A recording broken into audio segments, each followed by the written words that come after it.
In the realm of education, crafting effective tests is an art. It requires careful consideration of various factors to accurately assess student learning. Three crucial concepts in this process are item difficulty, item discrimination, and distraction power.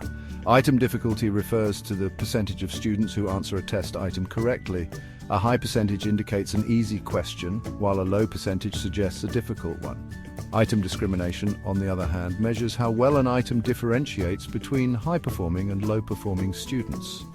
A good item should be answered correctly by more high achievers than low achievers. Finally, distraction power applies to multiple-choice questions.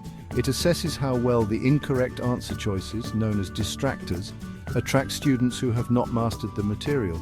Effective distractors should be plausible and tempting to those who lack the necessary knowledge. Understanding these concepts is vital for teachers who want to create tests that accurately reflect student understanding and identify areas where improvement is needed. By analyzing test items, educators can refine their assessments and ensure they are fair, reliable, and valid measures of student learning. Item analysis is a powerful tool that allows educators to evaluate the effectiveness of individual test items. It provides valuable insights into the quality of assessments and helps identify areas for improvement. By analyzing item difficulty, discrimination, and distraction power, teachers can ensure that their tests are aligned with learning objectives and accurately measure student understanding. One of the key benefits of item analysis is that it helps identify poorly written or ambiguous items. If a large percentage of students answer a question incorrectly, it could indicate that the question is confusing or misleading. Similarly, if high-performing students consistently miss a particular item, it might suggest a flaw in the question or a mismatch with the intended learning outcome. Item analysis also plays a crucial role in test development. By analyzing the performance of individual items, educators can build a bank of high-quality questions that can be used to create future assessments. This not only saves time and effort, but also ensures that tests are consistent and reliable over time. Norm-referenced tests are designed to compare a student's performance to that of a larger group, typically their peers. Item analysis for these tests focuses on determining item difficulty and discrimination, providing insights into how well each item functions within the test. Here's a step-by-step guide to conducting item analysis for norm-referenced tests. Step 1. Administer and score the test. The first step is to administer the test to the target group of students and score their responses. Ensure accurate scoring to obtain reliable data for analysis. Step 2. Rank students by score. Once the tests are scored, rank the students from highest to lowest score.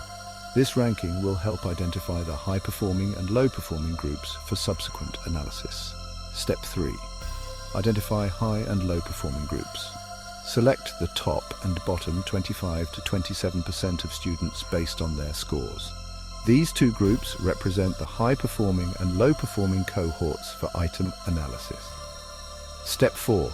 Analyze item performance. For each test item, determine the number of students in both the high-performing and low-performing groups who answered correctly. This data will be used to calculate item difficulty and discrimination.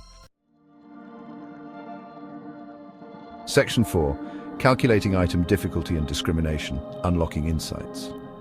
Calculating item difficulty and discrimination is essential for understanding how well each test item functions.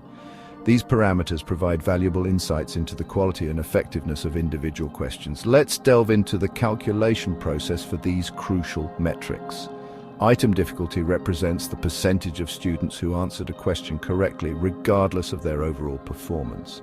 It is calculated using the following formula: P equals the number of students who answered correctly divided by the total number of students who responded. A higher value for P indicates an easier item, while a lower value suggests a more difficult one. The ideal difficulty level depends on the test's purpose and the desired level of challenge. Item discrimination measures how well a question differentiates between high-performing and low-performing students. It is calculated using the following formula: D equals the number of high scorers who answered correctly minus the number of low scorers who answered correctly divided by the number of students in each group. A positive value for D indicates that the item discriminates well, with high-performing students more likely to answer correctly than low-performing students. A negative value suggests a problem with the item, as it may be measuring something other than the intended content or skill. Section 5. Evaluating distractors, ensuring quality multiple-choice questions. Distractors play a crucial role in multiple-choice questions, as they can either enhance or hinder the effectiveness of an assessment. Evaluating distractors is essential to ensure that they are plausible, relevant, and effectively discriminate between students who understand the material and those who do not.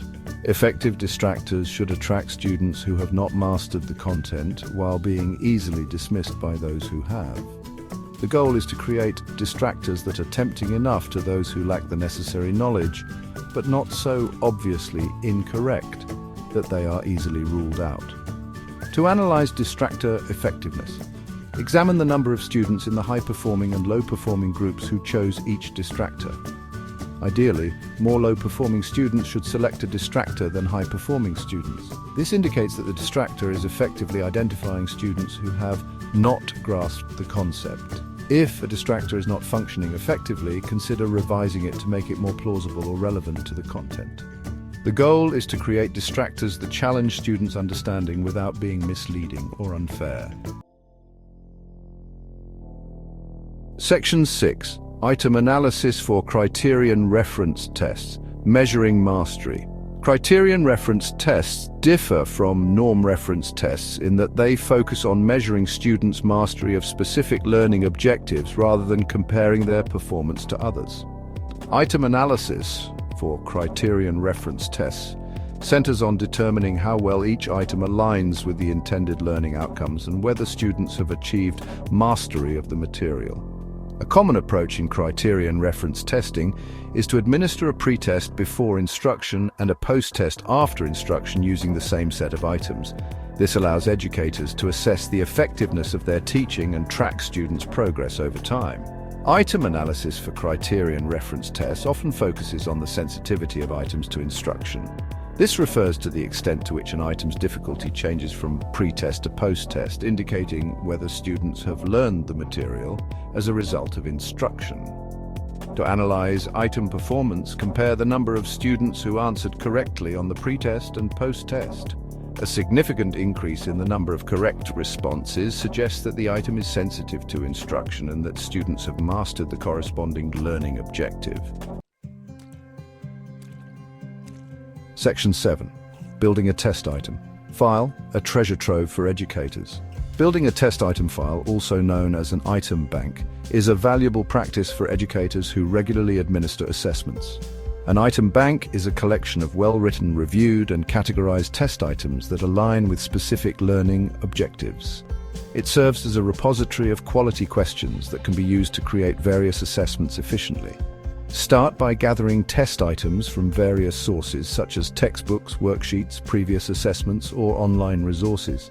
Ensure that the items align with your curriculum and learning objectives. Record each item on an item card or in a digital format such as a spreadsheet or database.